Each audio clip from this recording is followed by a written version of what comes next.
dito may nag-comment na bakit nga ba daw hindi pa umabot ng 100 views yung video kahit ang tagal mo na nag-vlog. So, bakit hindi nga ba umaabot ng 100 views yung mga video natin? Unlike sa ibang mga vlogger na swerte-swerte nila dito kay YouTube, di ba? Kung malalaman mo, tag 1 million views talaga sila. So, yun, bakit nga ba? Hello kaibigan, ayan. Welcome back to my channel, welcome back kaibigan. So, in this video, may nagtanong kasi na isa kong kaibigan or subscribers dito sa baba na sabi niya, ang tagal-tagal mo nang nag-vlog, ngunit hindi ka pa umabot ng 100 views. Okay? So, isa sa mga sakit na nakita ko dito sa comment, pero okay lang, true naman, di ba? Bakit nga ba tayo hindi umabot ng 100 views ang mga video natin? So, marami rin nagtatanong sa akin yan na bakit nga ba hindi umaabot ng 100 views yung mga video nila. So dito sa video na to, may sasabihin talaga ko sa inyo na isang secret na dapat hindi talaga sinasabi ng mga ibang content creator, pero sa video na to, sasabihin ko talaga sa inyo bakit nga ba hindi umaabot ng 100 views yung mga video natin. Okay? So, isa sa mga problem dito kung bakit nga ba hindi umaabot ng mga 100 views yung video natin ay yung content natin ay hindi searchable. So, ano nga ba yung searchable content? Ibig sabihin, yung mga content na paano, how to, ganyan.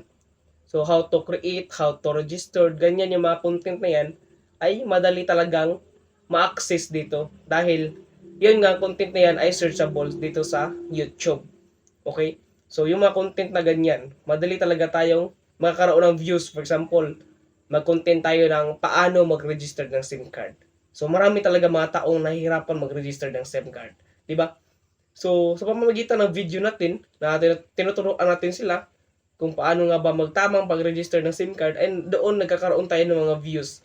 At kapag nagkaroon tayo ng maraming views, ay i-recommend tayo ng YouTube sa iba pang mga possible viewers natin. Okay? So, ganyan, nagkakaroon ng SEO, Search Engine Optimization dito kang YouTube. So, sa video ko kasi na yun, so nakita niyo yung video ko na yun, ay wala siyang SEO dahil hindi naman ako nag-tutorial doon. So, sinabi ko lang naman doon na pwede tayong mag-viral dito or ma-monetize agad dito sa dalawang content na to. So, ganyan. So, kung pwede ako magkaroon ng SEO doon kapag sinabi ko na sa title ng aking thumbnail na paano ma-monetize or paano mag-viral. So, ganyan, pwede ako magkaroon ng SEO or Search Engine Optimization dito kay YouTube. So, ang ilan rin sa mga dahilan kung bakit nga ba hindi tayo nagkakaroon ng views dito kang YouTube. So, isa rin kasi sa mga dahilan kung bakit nga ba hindi tayo nagkakaroon ng 100 views dito kahit matagal na, ay doon rin sa ating pag-upload mismo. Okay? Bakit nga ba? So, isa sa mga dahilan yan ay yung ating tinatawag na YouTube tags. Okay, so alam niyo naman ata kung ano ang YouTube tags, di ba? Sa mga matagal ng vlogger, alam nila kung ano nga bang importansya or important ng tags. Okay, so yung tags kasi, sa mga hindi nakakaalam, ang tags ay isa sa mga nagbibigay views sa atin. For example, yung content natin is about paano mag-register ng SIM card. So sa video na yun, pwede mo siyang lagyan ng tags ng SIM card registration or SIM card tutorial, paano nga ba mag-register ng SIM card, how to register SIM card. For example, yung title natin is how to register SIM card. Pero may mag-search sa inyo ng SIM card registration, paano nga ba mag-register. So ganyan sa tags na yan, dahil nilagay mo yung tags na yan, so mapapasama yung mga video mo doon kahit hindi naman talaga Tagalog yung title mo sa iyong vlog, okay? So mapapasama pa rin siya sa SEO or Search Engine Optimization ng YouTube. Ganyan. So, pangalawa naman is how to hack Piso Wi-Fi. So, maglagay ka lang doon ng title ng iyong content na how to hack Piso Wi-Fi, pero may mag-search sa inyo na sa iyong account ng paano mag-hack ng Piso Wi-Fi. So, mapapasama pa rin ang iyong video doon dahil same kayo related at nilagay mo rin yung tags mo na paano mag-hack ng piso wifi. So, ganyan. So, noon kasi is hindi ako naglalagay ng mga tag sa aking YouTube. So, kaya hindi ako maabot ng 100 views. So, ngayon kasi naglalagay na ako. Kaya kung mapapansin nyo po sa aking account, kung i-stock nyo po ako, meron akong views na 130,000 views pataas. Tapos, meron akong 73,000 na views. Ganyan. So, lahat ng yun ay may tags related doon sa content ko. Okay? So, yun. Ganyan ka-importante yung tags dito. So, sana nasagot ko yung katanungan kung bakit nga ba hindi ako maabot. So, ang video na to is hindi lang para sa akin, kundi para rin sa'yo na nanonood ka kung bakit nga ba hindi maabot ang content mo ng 100 views. Okay? So, yun. So, I hope naintindihan mo to, kaibigan. So, question time. Okay? So, ito yung mga possible katanungan ng aking mga subscribers sa comment section. So, sasagutin ko lang to. So, unang question dito ay, Kuya Jimsky, paano naman yung mga content na self-content, paano naman umaabot yun ng 100 views? Okay?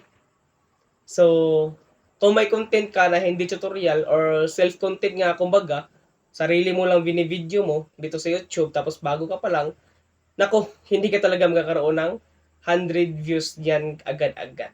Okay? So, dito kasi sa YouTube, ang umaabot kasi dito ng 100 views ay yung mga content na viral. So, para umabot ng 100 views yung content mo, mag-upload ka lang daily, araw-araw. So, huwag kang titigil na mag-upload. Tapos, ang gawin mo, gumawa ka ng tags na related na tags sa content mo. For example, yung content mo ay funny or katatawanan. So, yun ang tags na ang importante talaga. Ay ilagay mo yung mga related tags doon sa content mo. Yun talaga yung pinaka-importante. Okay, tapos yung pangalawa is yung thumbnail. Dapat maganda at nakakaakit yung thumbnail mo. Ganyan talaga dito sa YouTube. Thumbnail talaga yung isa sa mga ways para rin tayo magkaroon ng views. Okay? So yung pangalawang tanong dito ay, Kuya Jimsky, kahit tutorial content yung content mo dito sa YouTube, kailangan pa ba yan lagyan ng tags or hindi na? Okay? Kahit may SEO optimization na yan. So, sagot dyan ay, yes. Kailangan pa rin lagyan ng tags. Kahit may SEO optimization na yan, kung content mo naman ay hindi searchable sa YouTube or walang nagsisearch na tao, syempre, wala ka pa rin viewers doon. So, need pa rin na may mag-search na tao. Okay? O searchable dito sa YouTube. For example, yung videos mo ay paano nga ba mag-edit. So, for example, sa video na yan ay walang nagsisearch o walang interest yung tao dyan, syempre wala ka talagang viewers dyan. Okay? So, kailangan mo lagyan ng tags para yung mga related contents na yun ay mapasama yung video mo. Okay? So, ganyan. Para mapasama or ma-recommend YouTube yung video mo. So, ganyan ka-importante yun. So, kailangan pa rin nalagyan ng tags. Okay? So, yun yung mga possible questions. Thank you, kaibigan. So, I hope may naintindihan kayo sa video na to. And yun lang yung mga ways ko kung bakit nga ba hindi maabot ng 100 views yung video mo kahit matagal ka na sa YouTube. Okay? So, I hope naintindihan nyo itong video na to at kung nakatulong to sa'yo, don't forget to like and subscribe para malaman ko rin kung sino po yung matulungan ko dito sa video natin ngayon. Maraming salamat sa kaibigan sa panonood and thank you for watching. See you soon to my next video and God bless.